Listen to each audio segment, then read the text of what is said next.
Welcome to the BettySoo podcast. I'm your host, Donna. Today's guest is BettySoo. BettySoo is a singer-songwriter with a brand new single called Light It Up. We talk about that. We talk about the meaning behind it, which leads us into a very introspective conversation about relationships, life, soul searching, the world, and well, so much more. So tune in. Hi, BettySoo. How are you? I'm doing great. How about yourself? I'm doing good. I am doing very good. So let's see. Right now, you're on tour, correct? Well, I'm kind of. I mean, I'm home mostly for the next month or two, but I have got a lot of one-off dates. So it's Yeah, it's that's kind what of I in was. between. Yeah. That's kind of what I was looking at. I was looking at all these dates you had lined up, and it's like you're kind of going on tour and you're going to be going and going and going. And it seems like looking at your history, that's one of the things that you're passionate about is being on the road and performing for people. Yeah. Yeah. I mean, it's the best job I could have ever landed in. And um I love it. I mean, I love the rhythm of being on the road. I'm like a very in some ways stereotypical like inattentive ADHD person, so rituals are really hard for me. Like I'm constantly trying to reset rituals, but like I'm not even the kind of person who has the same beverage every morning. Like I might have a beverage, I might not. It's like I Hmm. can't I can't stick to routines very well. And one of the great things about the road is, I mean, one of the hard things about it is that you can't really get any other work done. You're just immersed in it 100% of the time. But what I love is that you you have this routine, you have this way that every day goes, and it's very like, I don't know, it's a very safe feeling because I'm not good at establishing that for myself, but the road just kind of requires it. So it kind of helps me regulate in a lot of ways. Well, you have to be somewhere. I mean, it gives you that discipline of, okay, I got to be here at this time for sound check, this time to perform, this time is my free time. Then I got to be maybe do an interview here, maybe do that. So Right. it gives you a schedule, and I get it. I mean, yeah, I can drink the same drink every morning if I wanted to. I can do that. And I used to be very good at routine, but now, no, not so much. Routine does not work. And that's unfortunate because I really want to be routine. And there's certain I do things. too. I mean, like every morning I'll get up and I will pull my cards for the day because I do read tarot. So I pull my cards for the day and I do that and I do some morning exercise and that's about as far as my routine goes. After that, who knows? Yeah, I mean, I don't even take a shower at the same time every day. I mean, it's just like I can't. I want to be a routine person, and I'm not. It's okay though. I don't Yeah, I think sometimes when we get into routine, we get bogged down, especially when we are at home. The road is a totally different thing, but being at home, yeah. yeah, its structure is great and everything, and you get things done, but at a certain point, are you kind of just boxing yourself into the same old, and you get stuck, and then you don't move, and then you don't get inspired. Yeah, I think I think there's a possibility for that. But I think for myself, if I'm really honest, um, it's the time just it just flits away. Like if I don't structure it. And um the next thing I know, I've spent like 12 hours researching the best vacuum cleaner and finding fault with every review on the internet. I mean, like I go down these rabbit holes because I get into that hyper focus mode about something that is less important than anything else on my plate, Hmm. you know, and it's so I don't know, the structure is helpful to me because that's when I actually buckle down and am open, I think, to sometimes those other inspirations. But it's true that like, you know, not having as much structure sometimes means that, I'm open to showing up at events or showing up to meet people, and those conversations or those things, yeah, they do definitely open doors and create ideas and songs and art and everything else. So you're right about that. That is true. Well, I mean, I understand the hyper focus thing because, okay, so I'm an author and I write my books set in the 80s. And so I have like four doors travel guides from the 80s because you can't necessarily find everything on the internet from that time. like a Right. specific restaurant. Now, there's not going to be many people that are really going to know that that restaurant existed. Nobody's going to, me? Oh no, let me see what. Well, maybe this one would work, but maybe this one would work. Mind you, I've taken an hour out of my time, maybe two, when I could have just picked some random name and made up something. But hey, I'm being authentic. For the two readers who are like, she's been there. Exactly. Exactly. I mean, I got into a discussion because I had said that the one character had a Volkswagen Cabriolet Cover or I can't talk. A Volkswagen Cabriolet convertible. And she was much younger than me and she's like, "Why couldn't you just say Volkswagen convertible?" Well, wait, there's a Volkswagen thing convertible, there's a Volkswagen Golf convertible there. Yeah. No. No. And So each have their own personalities. That's like, exactly. Exactly. So, I understand the hyper focused of I'm going in a rabbit hole and, I had a character who had a traumatic brain injury. I could have left it with something similar. No, let me go out and buy a book about traumatic brain injuries and start researching it. right. All right. But it's, So, I mean, like, partly it's we want to get things right. And partly it's just like, well, it's an interesting enough detail to include, which means I'm interested in it. hmm hmm And so, I mean, those things feed each other in this wonderful time suck way. yes, yes. And there's so much about Time Sucks now. But I got a question for you. So your latest single, Light It Up, what was the Yeah. inspiration for that? Well, I was, on the road. Occasionally I stay in pretty nice, like, decent, what people would consider a normal hotel. And very often I'm in, kind of budget places and they tend to have thinner walls, and uh there were there was one night in particular, but there have been several times when I've been staying at a hotel where the walls were so thin you could swear they're like in the same room with you, and hearing these couples just full of violence and pain and um, you know you can hear in 2 and 3 word sentences buttons being pushed, like I'm going to trigger you exactly in this way. Yeah. I'm going to cut you to the quick in 2 seconds, and well, yeah, well, I'll do it right back. And then hearing physical noises that you're not quite sure what's going on, but you've got a pretty good idea. And hearing wailing, crying, and just hearing pain. And and there are so many questions, like, why are either of these people here, with each other? Are they moving? Are they unhoused? Are they on vacation? Are they, like, why are they in a hotel tonight? Um and just thinking, like, if the conditions are right, or the toxicity or your trauma or your whatever is,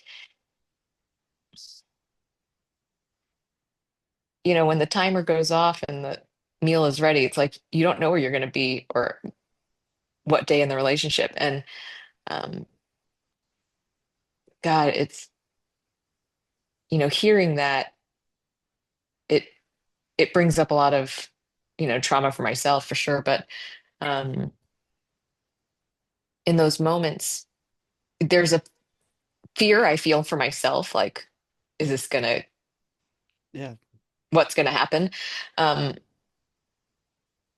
and there's an intense sadness, and there's also this, like, it's kind of like survivor's guilt, where you're grateful that you're not part of that dynamic, but you don't feel like they deserve to be in it more than, you know, like hmm they deserve to be as free of it in this moment as you are. hmm And but we also all know, even if it's not at that level or at that volume, we know what it's like to be in relationship with people who exactly how to injure each other. hmm And sometimes you're just so exhausted that humans are like, you know what? okay, go for it. A lot of the times in those situations, I mean, I'll just a friendship. It's like when the friendship turned south, I realized I used to use the analogy, I gave them the bullets for the gun. We tend to do that. We tend to Yeah. we trust somebody, and then we give them our confidence. We give them our truths. And then when not thinking that they may be a narcissist or anything of that nature, and then when they turn out to be that way, they take what we've given them and use it against Yeah. us. That's right. But it's not worth it not to give the bullets. No, no. And the thing is, you learn something about yourself eventually as you're going through these processes, because sometimes we keep picking the same person or similar person over and over Yes. again. Yes. Yes, absolutely. Yeah, I think um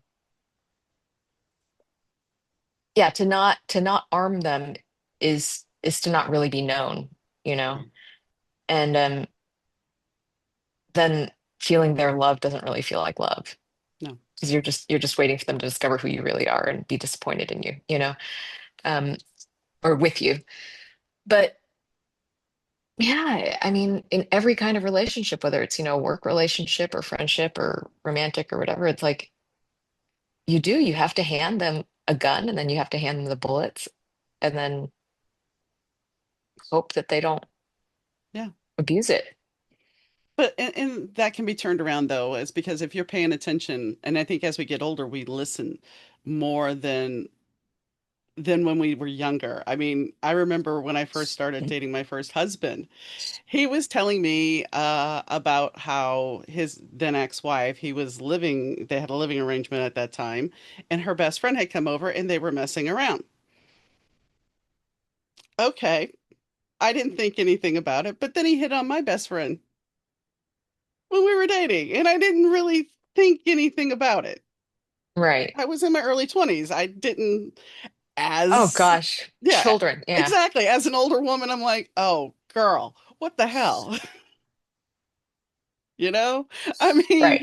come on. There was a neon sign, like Beetlejuice there, pointing at him, going, "He's not the one you need. He's not." And in fact, it was so funny. The first time he asked me out, I was like, I don't know that I want to go out. I really don't. But I didn't Mm, trust myself enough.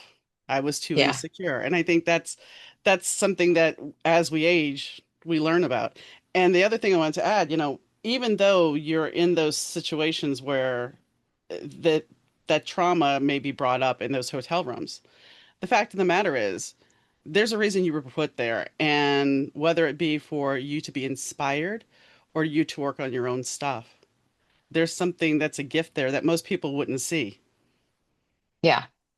Yeah. I mean, you hear you hear pieces of whether or not you ever said it out loud to people, you hear pieces of things you've thought, Hmm. or you hear people weaponizing things in ways you've been tempted to, whether it's recent or like in your ancient past. Um, and hearing it play out is it's hugely instructive because being able to hear it from the outside, you think, oh God, I never want to do that to somebody. Hmm. Hmm.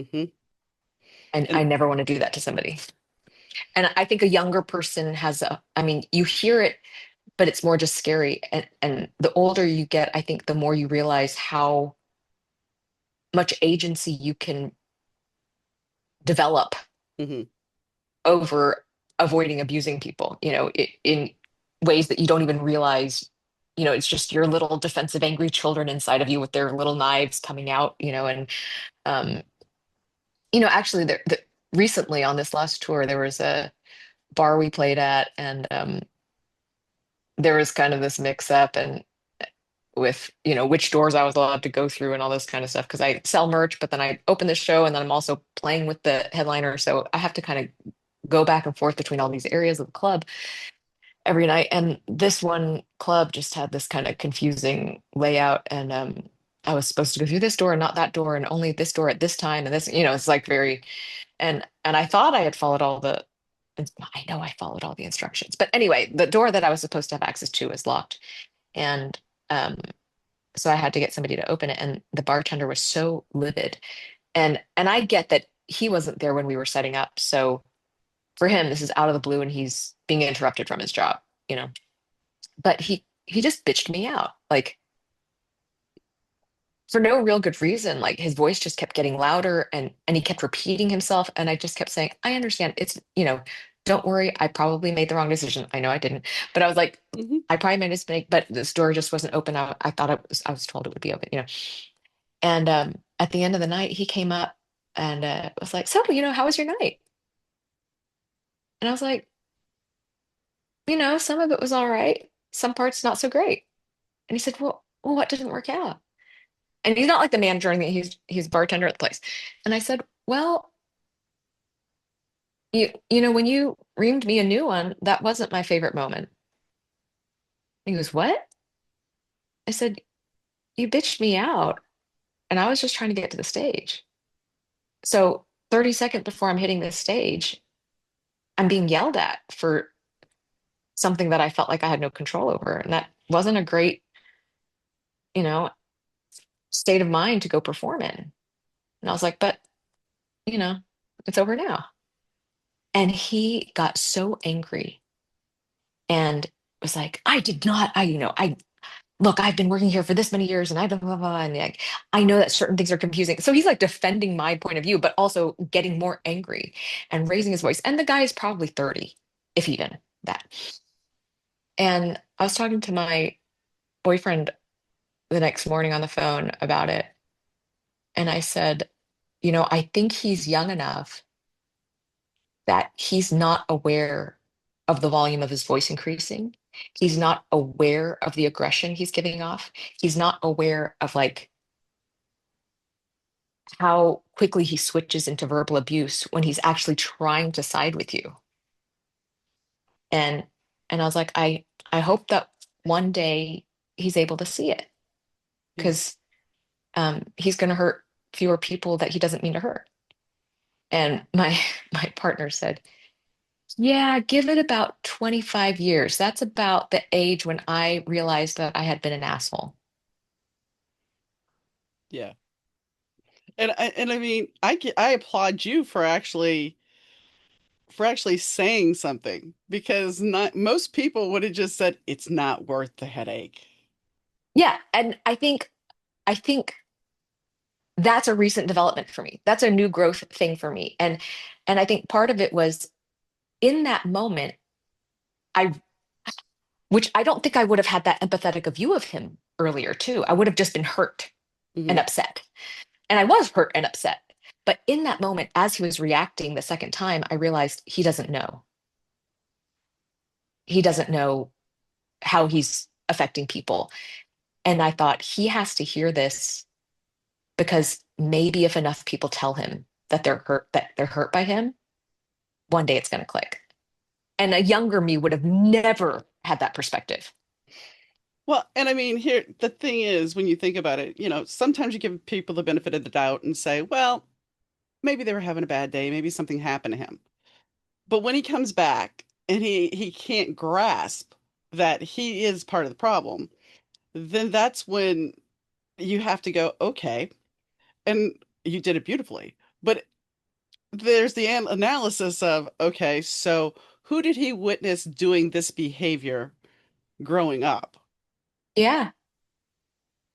Who was the bully in the house that even though you had a point of view, even though I mean, he could have been sitting there trying to explain himself to his father at one point or his mother, and they could have gone off on him. And I don't know that for sure, but it's just one Right. of those things. Right. It's like we don't understand.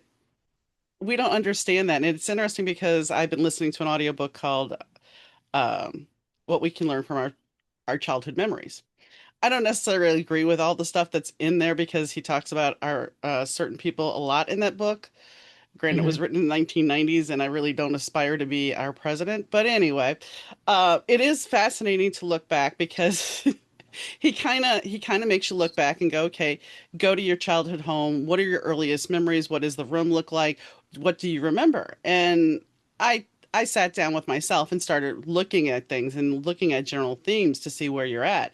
And somebody's like, well, why are you bothering with that? That's your childhood. Because your childhood shapes you. Your childhood, Yeah, if you don't really look at your context of your parents, not as your parents, but as the people that they were, and your grandparents for the people that they raised your parents, you're not going to right. get to a real good healing point in your life. Right. And, having enough empathy for your younger self to realize that for most people, their home environment, it wasn't just part of their life like it is when you're an adult. It's your entire universe. Hmm. It's your whole reality. It sets up every expectation from then on. So if you're not going to explore why you expect the things you do, Yeah. how are you ever going to, you know, grow? Well, and for like me, I was looking at the fact that I was going back and saying, okay, so what was my parents' self-worth like? What were they like as far as their confidence and everything? And yeah, my dad had this whole bravado of he was a fireman, he saved somebody else's life, he was a fire truck operator, he had a shop that everybody called a social club. But the thing about it is, his outgoing personality came when he had a beer in his hand. Mm, I mean, yeah, we could go to a restaurant, people would know who he was from the fire department, but his real outgoing persona happened because of a beer. yeah, So when I look at that, it's like, well, where was his self-worth really? It was right. bravado. It wasn't real. And I Yeah. think that's the bigger picture. It's like you have to look at when you find something, and I'm not saying necessarily wrong with you, but when you feel that something is not right with your core, you have to start looking at your parents and say, how did they raise me? Right. And Right. like I said, then you also have to look at, well, how were they raised? Right. And what beliefs, true or untrue, did they pass on to me? Hmm. Hmm. So You know, yeah. like I'd say a lie that I believed for the longest time and that I still battle is one that, I see multi-generationally in my family, which is um it it may have it may not have been under your control, but if it went wrong, it's now your responsibility. Hmm. Hmm. And if you don't take responsibility for everything in front of you, then you're not a dutiful person. If you can witness it, you have to be responsible. Hmm. I mean, when I look back at my parents splitting, so I'm 9, 10 years old, and I'm blaming myself for their split. I'm a kid. Why would, Yeah. but I took that for Nothing to do years. with it. Yeah. No. Yeah. And that's the thing. It's like I think depending on what our life was like, I mean, for me, I had this nice little quintessential perfect childhood in my eyes. And then all of a sudden, when that they split, it was like, you don't matter. We both have separate lives and we're both doing our own thing, and you really just don't fit in. And I think that kind of shapes you, even whether you want to admit it or not. It shapes you, and you have to eventually work through that. Otherwise, you're going to pick people that are similar to your family because they're comfortable. Right. Well, and barring real extremes, as a child, like we were saying, because it is your entire universe, it's your entire reality as you know it, that becomes your definition of what is a safe place. Hmm. So no matter how unsafe it is, Hmm. you're that's setting up like this is what a safe structure looks like in my brain. And it can be the most volatile, unsafe place in the world. Hmm. And that's why I think when you look at a battered spouse, they're Yes. more susceptible to go back because this is what they know, this is what they're comfortable with. They can handle the abuse because, it's one of those things where, well, I know what I'm getting. I don't know what it's like to feel safe. And if I do feel safe outside of that, the other shoe is going to drop and I'm going to be in the situation that's going to be worse. Right. And I Well, think, and you believe the stuff that somebody else says about you. And so if you're absorbing this idea that you are unlovable, then it's very easy to think, well, this person falls out of love with me, but I know how to win them back. But somebody else is only going to think I'm unlovable. yeah. So how can I risk? giving up somebody that at least kind of know how to win back Mm-hmm. when the Because rest of the world is just not going to find anything to love about me. it's better to have this person than be by myself. Right. And then you get older and you realize, oh no, you have to be better than my alone time, Yeah, I which is a mean, high bar. when I look at meeting the first hubby, it was like I was terrified of being a mom and I was terrified of being alone. He had two daughters, and well, there goes the alone equation is out the door. And I look back and go, "You were an idiot. You were," and even one of my stepdaughters said, "You were basically a kid raising us." And it's like, well, I didn't think about it at the time. Right. I wanted to be, let's just boil it down to what it was. I wanted to be loved. I wanted to have that unconditional love. I wanted to have that partnership. I didn't want to feel alone. And I think Right. that's something that most of us don't really want to admit that we don't want to be alone Right. Well, and I think, at that there's age a anyway. Gen X thing too, where we wanted to believe we were adults at 14, you know? Hmm. Hmm. Gen X, I mean, that's the thing. I think Gen X also has this bad rap of putting on battle armor to try to protect ourselves because did anybody really care? Did anybody really care? I mean, it's like, oh, go out and play in the go. You come home when the lights come on, just go out and Yeah. do whatever you got to do, I you know. think, when I think about it, part of it, I think, is that like for Gen X, like the parents of Gen X from like so many places in the world, the parents were some kind of war survivors, Yeah. you know? And so their whole like, you're not, we're not like, we're not in present wartime. Like we're not actively in it here where we are, and um, so you're probably going to be okay. Hmm. What's the So worst it's thing that not can that happen like to you? it's not like they don't care, but it's just like there's this trust that like you'll make it. You'll be all right. Well, But and that's the thing. And then they were weird about other things. Like my mother was, well, you can't shave your legs until, you're 13, 14 years old. Makeup? Oh no, you can't wear makeup. Nuh-uh. no, No. no, What? no, What? no, no, yeah, no makeup, no shaving, no sleepovers, no, Hmm. you can ride your bike until 11 p.m., but Yeah. Yeah. Yeah.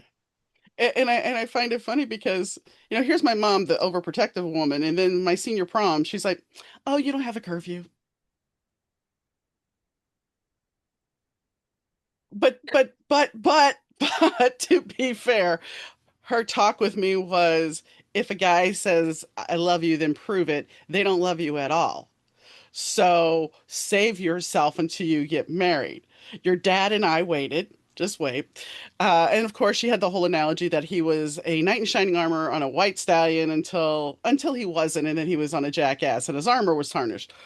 But, but fast forward 30, 40 years, my mother's long gone, so I can't confront her. And I'm told by my uncle that my dad emancipated himself to get an apartment because he was dating my mom and his mother did not like him or like my mom. So he emancipated himself, which my dad denies, and got an apartment. Now you tell me, my dad, who's 18, we'll say 18, we'll say my mom's 17, got an apartment. You think they waited?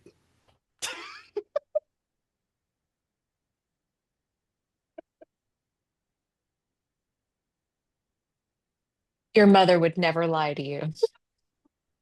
Oh, please. I know way better than that. I'm just kidding.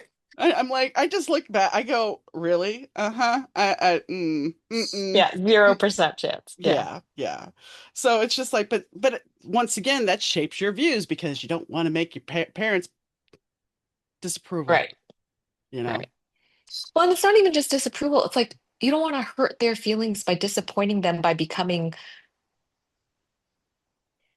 something that you know what I mean, that feels wrong or not your potential, or whatever, fill in the blank, like I think it's a mix of,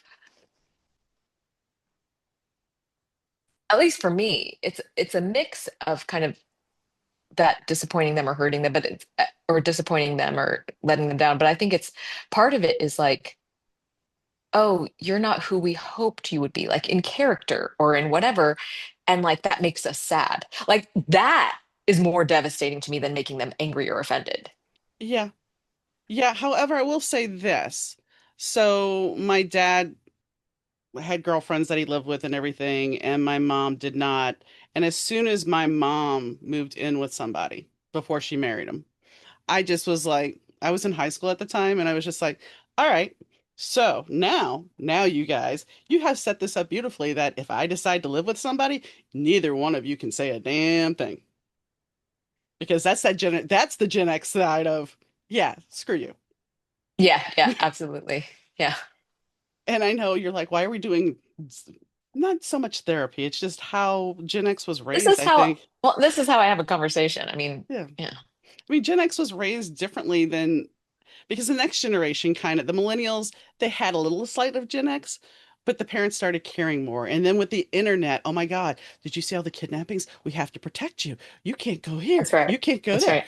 I'm over at the park like 5 blocks away from my house out until, yeah. Right. So I think Gen X kind of has this whole attitude of, well, we made it through this. What else is going to happen now? Yeah. Well, what you got? And now we're here. Yeah. Move on. Yeah. Yeah, we shouldn't have asked that No, no. because it Um, answered way too loudly. so when you look at your heritage and what is going on in the world, are you ever frightened that something may come after you? Um, I don't know. Is there a reason that I carry this in my purse? Okay. Asked and answered, which is ridiculous because you shouldn't have to. And I mean, I think that's the bigger question here is we are all human beings, and as women, we've only had the ability to get a credit card for 50 years now. Why is that? And they would like to take that away. What is so wrong with being a woman or being of a different ethnic origin? What is so wrong with that that you can't grasp that? I mean, forget economic independence and career advancement and other things that we think of as so basic. If somebody can't control their own body, Mm-hmm. they have nothing. Mm-hmm. Yeah. If you don't get to say when you stand up or sit down or take a piss Mm-hmm. or not create a baby, then you no longer have anything. Yeah. You have no basic dignity. So tens of millions of people have already decided that we are not worth the basic dignity of controlling our own body. Which is disgusting. I mean, I had endometrial cancer, so I had to have a full hysterectomy. So per this new world we live in, I'm old. I have no use for them. So what is my point? What is my value in this society per the new regime? And that's the terrifying thing is it's not just one type of person that they want to do this with. No. And just because The Handmaid's Tale lays out this utopia you think doesn't mean it's what should be. Yeah,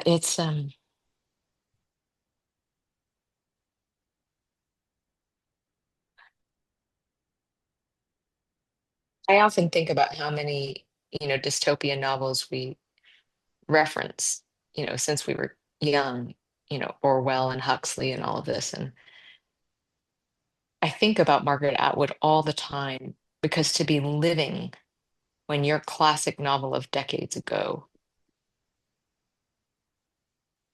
is unfolding before your eyes in the richest country in the world. When the Hunger Games came out, my late husband and I went and saw it, and I asked him, I think it was time that when Mockingjay came out or whatever, and McDonald's had started painting the restaurants gray, and Taco Bell had started going gray, and everybody started going gray. And I looked at him, I said, "Are these movies supposed to be preparing us or something? Is this supposed to be dystopia? Is that what we're trying to do? We want to create a dystopian world? I mean, I liked Blade Runner the movie, the first one. It was cool. Yes. I Yeah. saw it when Yeah. I snuck in, but hey, I saw it because I wasn't 17. But the fact of the matter is, it was cool. It was different, but we still had our happiness. We still had our.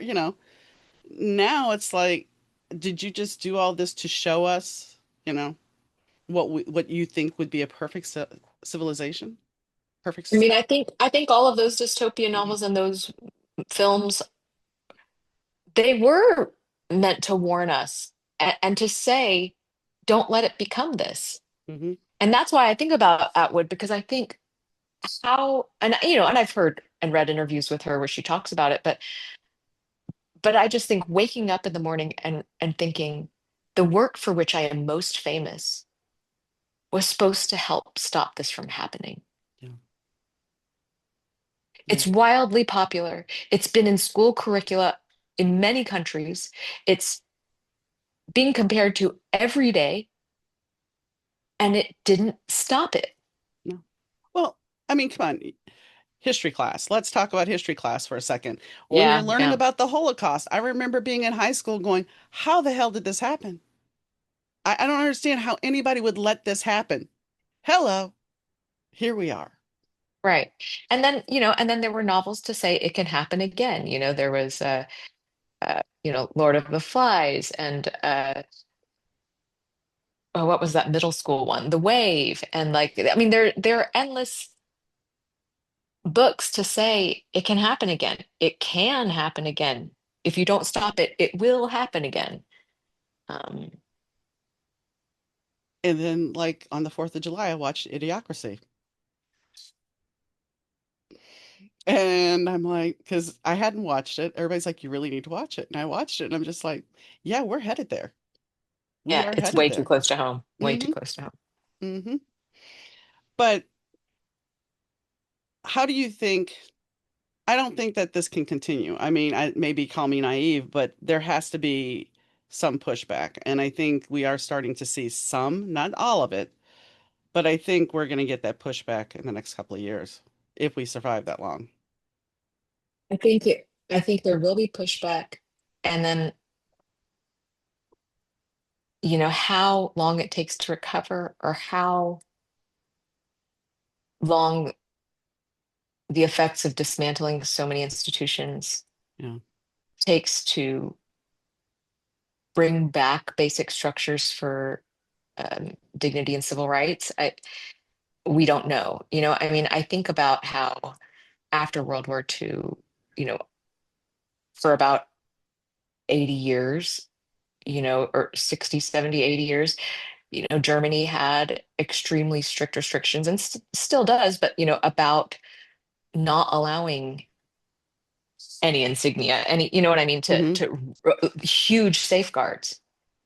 And then we're watching these right-wing movements crop up in Western Europe, Hmm. like the Netherlands, which had been a liberal outpost forever, even with a somewhat conservative prime minister for whatever, a dozen years or something. But a very, liberal progressive society and culture. Um, and, we were seeing these fascist movements rise there too. I mean, these were countries that were materially in part destroyed by that war. And our memory is short. Hmm. We do bring it back, but it will come back. Well, It's been 100 years. I mean, I hate to say it, but like we are so short-sighted as creatures. We are the most invasive species on the planet. I mean, look what we do to our habitat. yeah, What other creature destroys their habitat as effectively and knowingly as we do? I mean, we prevent our own survival. there was trees over in a lot not too far from me, and there's a warehouse across the street. Well, they bought that, tore down all the trees so they can put in some more parking and stuff. Yeah, paved paradise. There we go. Exactly. And because we did talk a little bit off air about being nerds. We were talking about Star Wars, and if you watched Andor, hello, this is we're watching this. It gives it so much credibility about what's going on right now here in our country, and the fact is, we are having a fascist rise up. We are having the Yeah. empire, and when I looked at Star Wars, I think in the '90s, which I like we've talked about before, I love Star Wars, so. When I looked at it in the '90s, I was embracing metaphysical and everything, and I saw the potential for the metaphysical in it. But now, after watching Andor and stuff, it gives it a different flavor because it's like, okay, here we are. Yeah. Here. And It- is it masterful storytelling or is somebody just paying attention? I think it's both. It's contextualizing the oldest story, Hmm. right? I mean, that's what's kind of so depressing about it is that you look at these civilizations from 3,000 years ago, 4,000, and we just keep doing the same thing. Hmm. Well, We just keep feeling the need to oppress somebody to feel a little higher. history repeats itself, and I don't know how we stop it. I think the only way you could stop it is if, dare I say, aliens showed up and blew us out of the water. I mean, not physically like for Independence Day, but just showed up and like shocked us. But then I would think everybody would be so focused on filming it on their phone that they wouldn't grasp anything that was being said. The sad thing is, I think what the pandemic opened my eyes to in a new way is when when everybody was first scared and everybody was just learning about it, and it wasn't highly politicized yet, is it had the potential to be one of those unifying common enemies Hmm. that was non-human. Hmm. Like, like this is something that humanity can fight together and be on the same side about. And when we couldn't do it for that, that's when I realized we will never do it. It's like my first insurance claim when I started as an insurance adjuster. It was a parking lot accident. And this guy backed in, my insured backed into somebody. It was in Minnesota. He had snow on his window. And I said, "So what happened?" I looked to my left and I looked to my right and I backed up. "Okay, well, you're at fault, sir." "No, I'm not. I'm not at fault." How do you figure, sir? I'm not at fault. He should have seen me backing up. That moment right there made me realize that most people, I'm not going to say all, but most people won't take responsibility for their actions. Before that, I never thought about it. But that claim was just like, okay, here we are.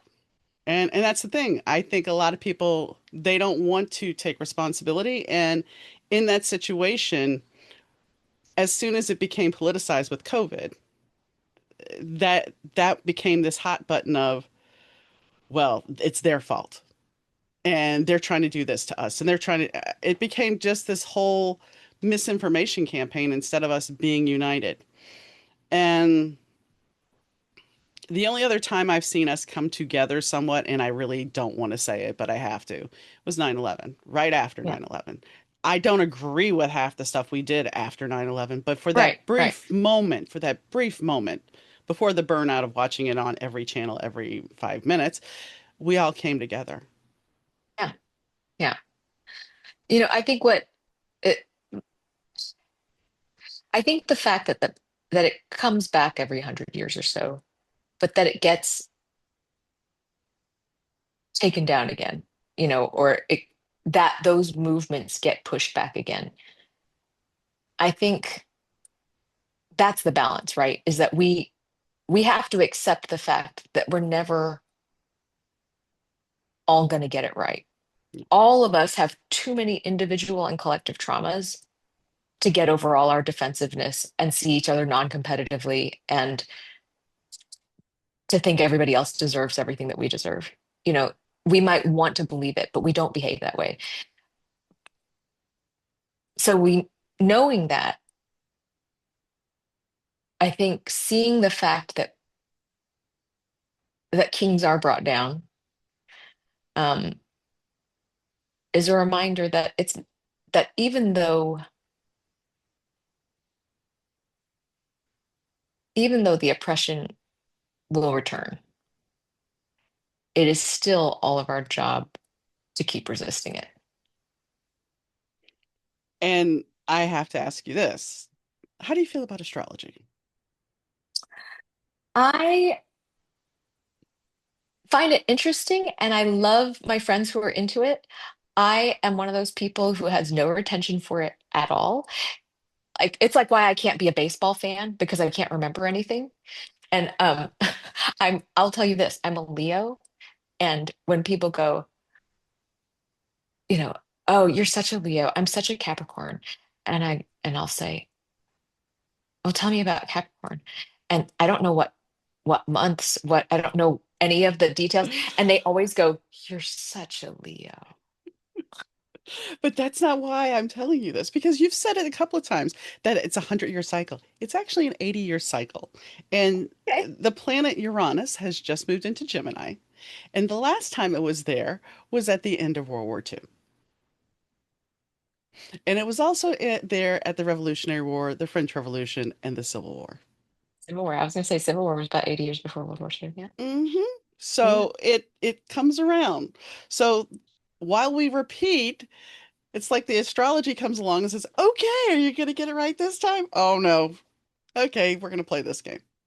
But I think this time it's different because it doesn't have to necessarily be a bloody war. You can destroy people with the internet Right. without Right. even a gunshot being fired. And, I don't know if the moral arc of the universe really does bend toward justice, but it does seem like even with our one step back, that we do keep taking two steps forward. hmm So, hmm Because all the protests that happened, when you have enough people that are willing to come out, and granted the numbers vary as how many million there were, that says something that we're not going to go down quietly, yeah. which should Yeah. empower us. Should. I hope it does. So I want to talk to you since yes, we've gone off a little bit. What do you want from me now? What was that about? So that is a song by my friend Ralston Bowles, who is from Michigan, and I fell in love with that song when I heard it on his record Rally at the Texas Hotel a bunch of years ago, and immediately started covering it with my band because I just felt like, man, this is such a great song. I mean, it's anthemic. It's kind of everything you love about an old rock and roll song.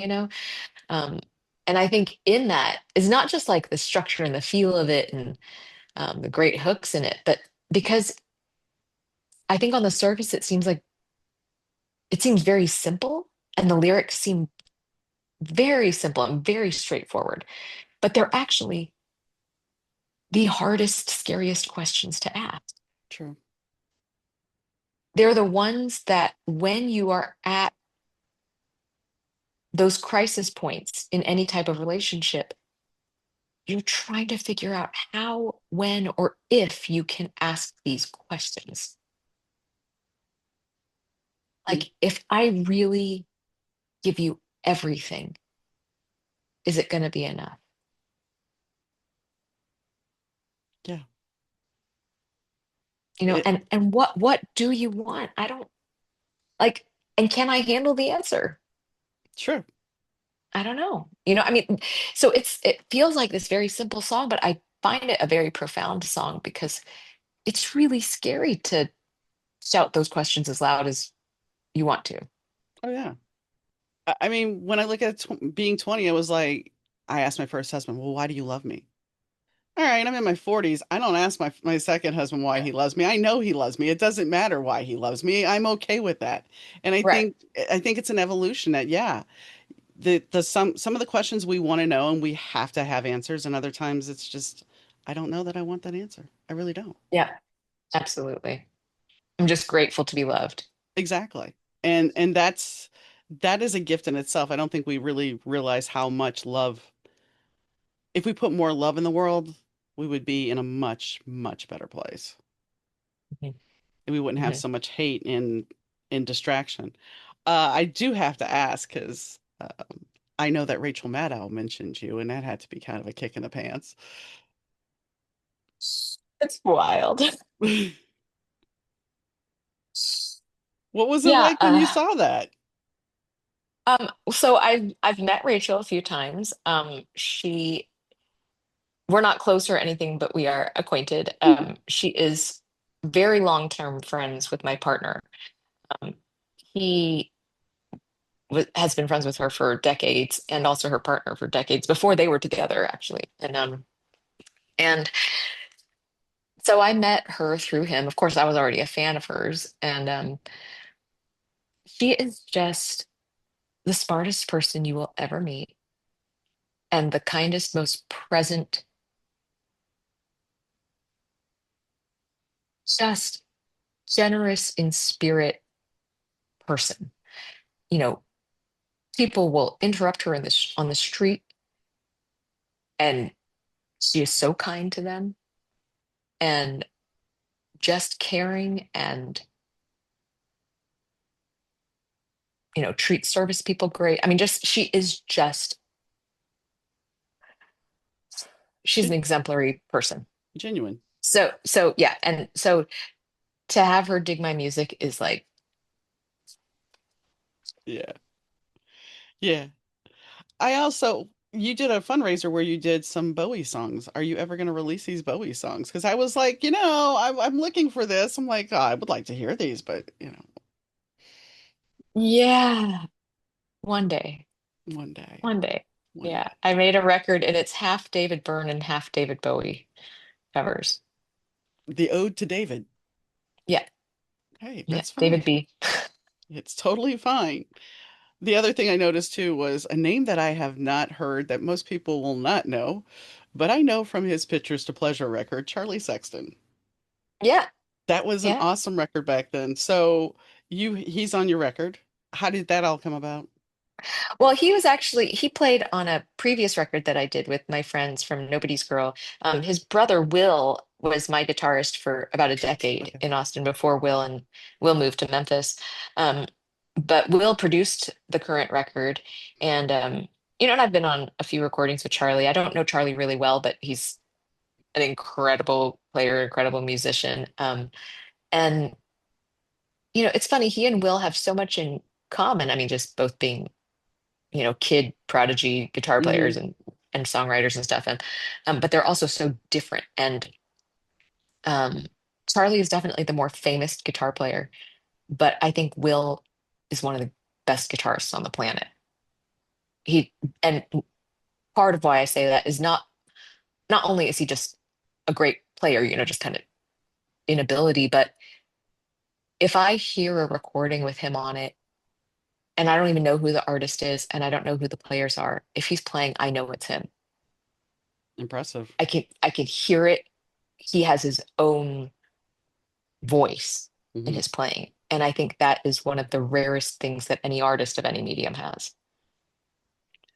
So one thing I would like to ask you is where is some place that you would like to play that you have not played yet? Hmm. Have you played the Hardly, Bluebird? hardly strictly. Hardly strictly. Okay. And where is that?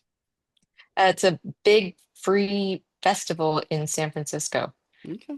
Hardly Strictly Bluegrass Festival. And everybody I know who has ever been to it or played it, it's like their favorite place. I've never even attended it, um, but I have never heard a single complaint about it. And that makes me want to go. Understand. It's a place where you want to vibe. I mean, because sometimes when I talk to people, they're like, well, I want to play the Bluebird, I want to play the Opry, I want to play, so that's why I was like, I have to ask Well, you I because, have played the Bluebird and I have played on the Opry stage. oh, so you've already beat all that. And then what was that like for you? It was great, I mean, the Bluebird I did in one of those songwriter rounds a couple times, and it's wonderful. I mean, it's legendary for a reason. It's you can hear a pin drop. And the Opry, I was a sideman to my friend James McMurtry, who was making his Opry debut, and it was, I mean, it's like Yeah. honestly, it's a thrill of a lifetime, Oh yeah. to play on that stage. You never think it's going to happen. Yeah. Maybe some people think it's going to happen for them. I never thought I would do that. And so it felt like a miracle. But I think that's the gift in it when you see, the opportunity that's being presented and you realize how important it is. A lot of people, if they're not, how do I say this? For some people, it would be like, well, I don't want to be second fiddle. If I'm going to go play the opera, I want to be front and center, not, you know, not the Yes. other. So I think, Sorry, no, you're fine. somebody was calling in. I'm just trying to reject it. Anyway, You're fine. But I think you realizing that no matter what, I'm still here. I'm still performing, and this is a gift. yeah, yeah. And I mean, I've heard a, It's go ahead. no, no, no, no, no. You continue, I please. was just gonna say, and I've heard that Nashville has changed a lot because it's becoming more commercial and it's losing some of that essence that it had. But Nashville's always been commercial. I mean, it's been one of the centers of commercial music forever because it was the center of publishing. It's where Hmm. the printing presses were and where all of that sheet music came from. And so all the publishers were there. And so it has always been structured more around industry, like, you know, different from, but I would say, LA, New York, and Nashville, even though Nashville is a much smaller city, um, it's in terms of the music industry, all three of those cities, I think, have very established, more music business, kind of Right. glossy commercial um, structures. Where Chicago, Whereas like, Chicago, New yeah, Orleans, Austin have their vibe and people know them for their music, but it's not the same. it's not the same. Yeah, it's more about live experience and about, being there in the moment for something magical that's not going to exist tomorrow. This is true. I think what they were getting at is though that they're building some of the older buildings are being torn down and they're revitalizing. And I think that's where some people are complaining about. That is true. The funkiness of downtown Nashville is being gutted for condo stuff, just like every developing and growing city. And how they're going to manage it in a town that is so poorly laid out in terms of streets and highways, I don't envy it. Well, I have a friend who went down who's traveled to Austin and she's like, I would never ride in Austin traffic again. I've been to Austin Oh, it's once awful. It's and terrible. that was in the early 90s. So I don't think it was quite bad yet. Yeah, it was starting to get bad, but it wasn't near as bad as it is. It's awful. So But it's where home. I was gonna say you're from Houston, but you prefer Austin, and I'm sure the vibe and I've been to Houston, I think twice in my life, and I didn't really explore Austin, but the vibe in between the two places has to be completely different. They are, I mean, there are similarities. There's kind of a Texana culture that permeates everything, um, and there are good and bad things about it. I do love Houston. Most people don't, but I find it a endlessly fascinating and interesting city, with an amazing arts scene, um, and a diversity that you don't find in a lot of places. You walk down the street, you hear multiple languages spoken. There is no racial majority in Houston. It's there is no zoning, so you see cows next to a high rise. I mean, it's a bizarre, bizarre city, but I love it. And but I've lived in Austin most of my life now. It's going on 30 years, and I, it's more homogenous. It's more gentrified. It's more whitewashed. It's more expensive. There are plenty of things about Austin that I don't like as much as Houston, but it's home, and it's where my musical community home is, and that is my life. Hmm. So.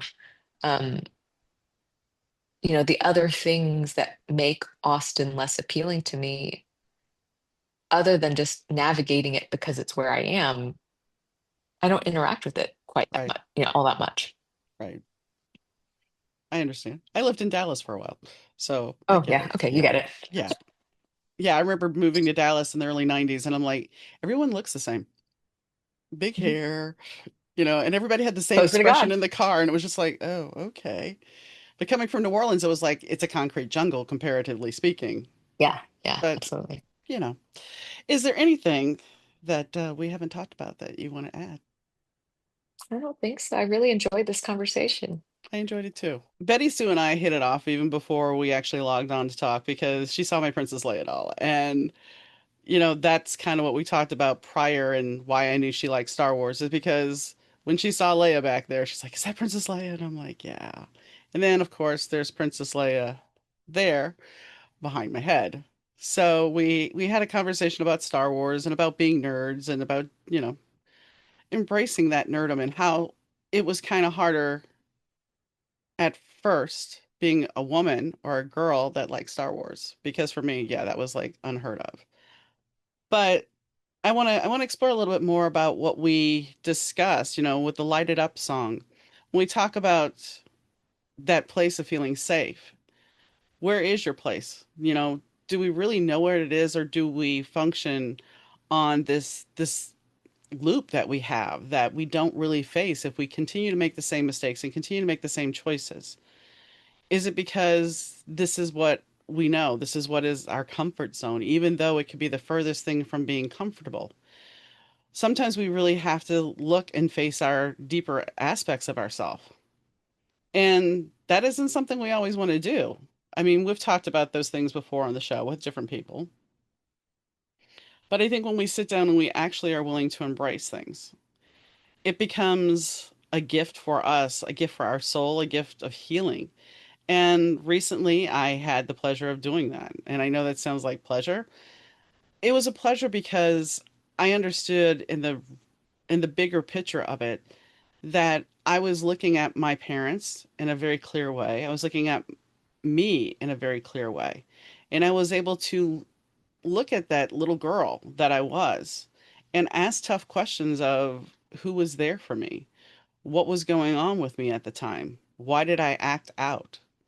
And the fact of the matter is, and it was interesting because today I actually saw something that talked about sometimes that kids will act out just because they need that attention because they're not getting it any other way.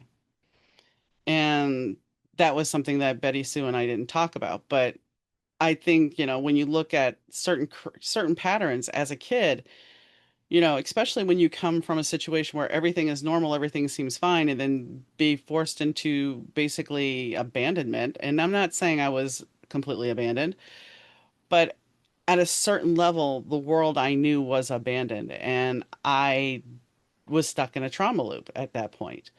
And the problem with going through trauma and you have nobody else there for you to per se help you unpack it, and then more trauma is placed upon it, you get to this point where you just kind of freeze. You can't figure it out. So what do I do next? How do I get their attention? How do I make them see me? And I think the bigger picture here is, in my case, I started acting out. I went from being the good kid to being the kid who wasn't so good because, well, it'll get me, they'll give me some attention.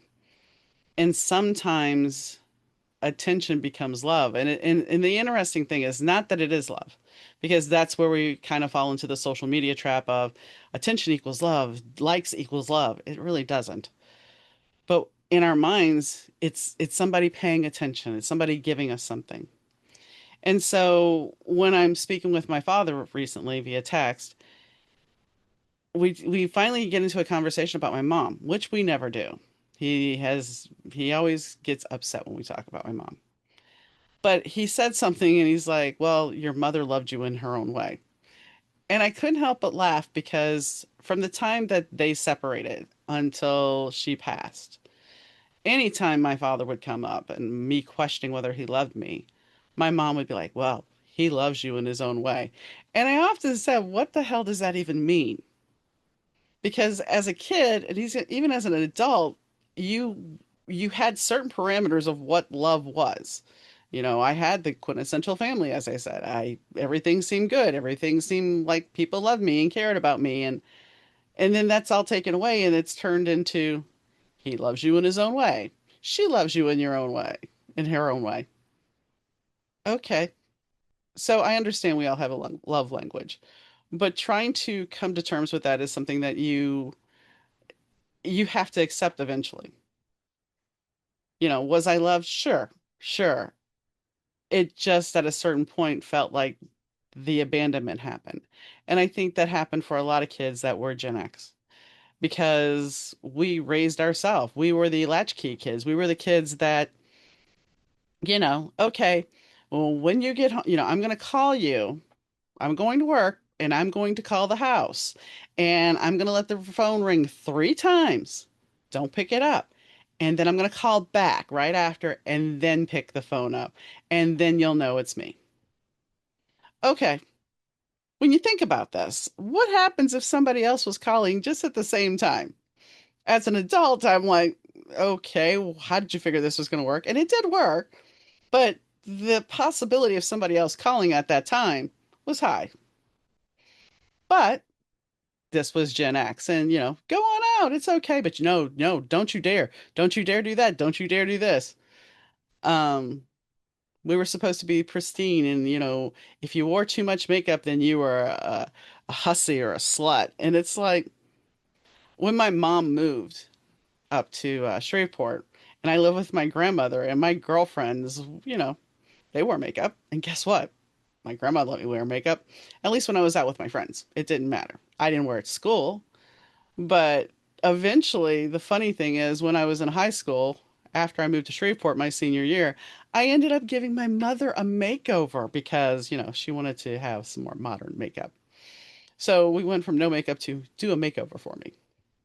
But that was part of the thing about being with my mom is there was times where she was very much, look, you're going to do this. Maybe, she would threaten to go somebody to live with my dad or some other threat. And finally, when I moved out, which I've talked about on this before, the next day she's like, you can come back home now. Why? You've threatened me. And I think that's for me, some of that, like I was saying in the podcast, the whole fact of, you know, well, you guys have done it. You're not going to tell me what to do. I think that's where the rebellious nature that I've had most of my life comes. It's not that, mind you, I've always been the quintessential good girl, um, and I wouldn't buck the system. But there were times when I would stand my ground and say, nope, I'm here. This is me, and you're going to deal with it. And I think as I've gotten older, I've gotten a little bit better about that. But I think that's who I'm at my core. And because of parameters and being a girl and being told you should be seen and not heard, I think we tap those things down. And there comes a point in your life as you get older that you're just kind of like, you know what? Fuck it. There's a movie that my one of my best friends constantly tells me I need to see, which is Steel Magnolias. And there's Kathy Bates in there saying, I got better insurance, bigger car and better insurance. And because she doesn't give a care. She doesn't give a care about these kids, about hitting somebody. She doesn't care. Of course, I'm thinking as the insurance adjuster, you're not going to have coverage. But anyway, because it's an intentional act. But anyway, I think you know, I think with age comes wisdom is a very true statement because we've gone through things. We've seen things. We've lived through them. And I think as a writer, as a musician, even as an artist, those things, those lessons, those experiences from other people, they allow us to be able to learn, to be able to create, and to be able to give a gift, whether it be music, a book, or painting. It gives a gift because you have to be connected emotionally. So while things right now may seem very chaotic in our world, understand that we've been here before and eventually we survive. And you can't give into that negative talk, that negative self. Because as I said on the podcast, what is my worth in society at this point to them? Especially because what my message is not along the lines of what their message is. Because I think love and humanity need to go together. I think that people have value. We're not just money, we're not just numbers, and we don't need a king or a CEO to run us. I think we need compassion and love and not say, I got mine, fuck you. We all need to come together.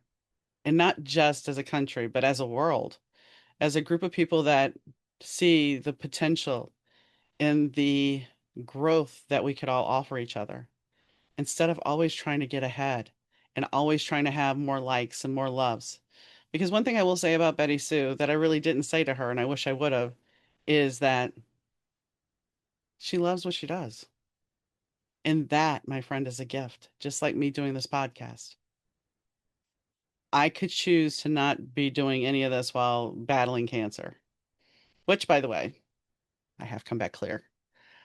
But I still have one more treatment, and I could have just opted not to do this.